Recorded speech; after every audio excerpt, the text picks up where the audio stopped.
المومنین حضرت سودا کا تعلق قریش کے قبیلے بنو عامر سے ہے۔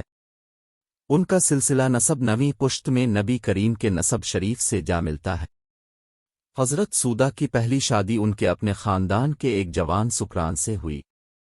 یہ دونوں میاں بیوی شروع میں اسلام قبول کرنے والے لوگوں میں سے ہیں، اس لیے سابقین اولین میں شمار ہوتے ہیں، اور دونوں نے حبشہ کی ہجرت ثانیہ میں شرکت کی۔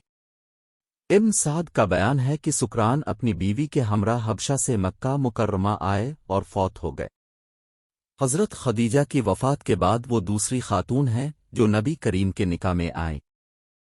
حضرت سودا کا حضور اکرم کے نکاح میں آنا نبوت کے 10ویں سال اور ہجرت سے 2-3 سال پہلے کا واقعہ ہے، کیونکہ ام المومنین حضرت خدیجہ 10 رمضان المبارک کو نبوت کے 10ویں سال میں فوت ہوئیں۔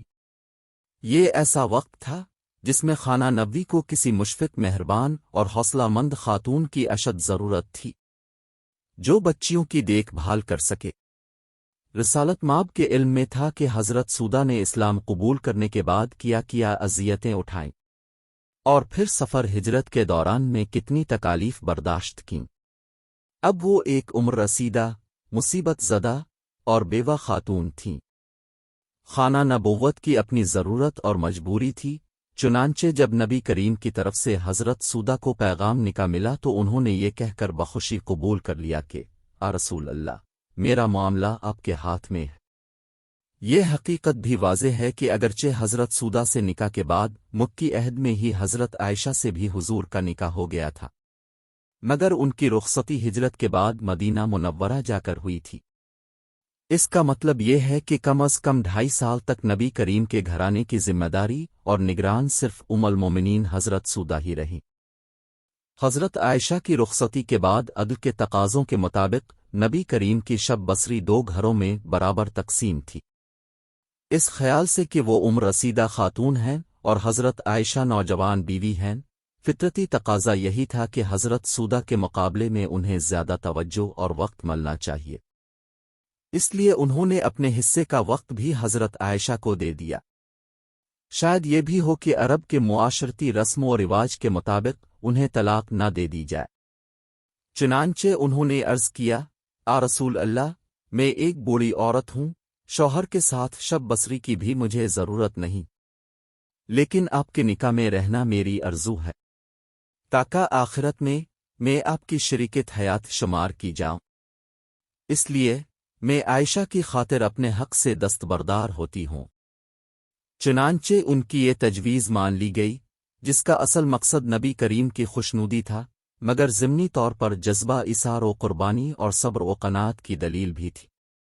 نبی کریم کی شدید علالت کے موقع پر تمام امہات المومنین رسول کریم کے پاس جمع ہوئیں۔ ہر ایک کی خواہش تھی کہ وہ جلد سے جلد جنت الفردوس میں حضور سے جا ملے۔ پوچھنے پہ سرکار 2 عالم نے بتایا کہ وہ تم میں سے سب سے زیادہ لمبے ہاتھوں والی ہے۔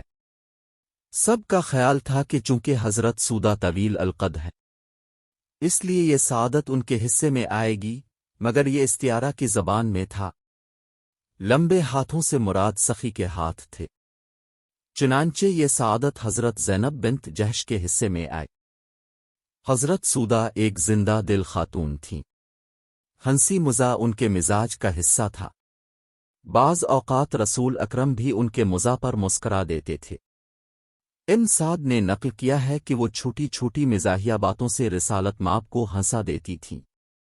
ایک دن کہنے لگیں، رسول اللہ، کل رات میں نے آپ کے پیچھے نماز پڑھی تھی، مجھے اپنے اتنا لمبا رکوع کروایا کہ مجھے اپنی ناک پر ہاتھ رکھنا پڑا کہ کہیں ناک سے خون کے قطرات نہ گرنے لگیں۔ اس پر آپ ہنس پڑے۔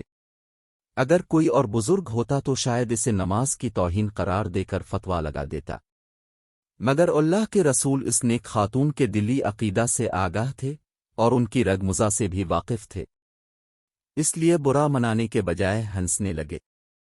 ام المومنین سیدہ سودا کی عملی زندگی سے ہمارے بہت سے معاشرتی مسائل کا حل میسر آتا ہے اور سیرت نبوی کے بھی بہت سے پہلو اجاگر ہوتے ہیں۔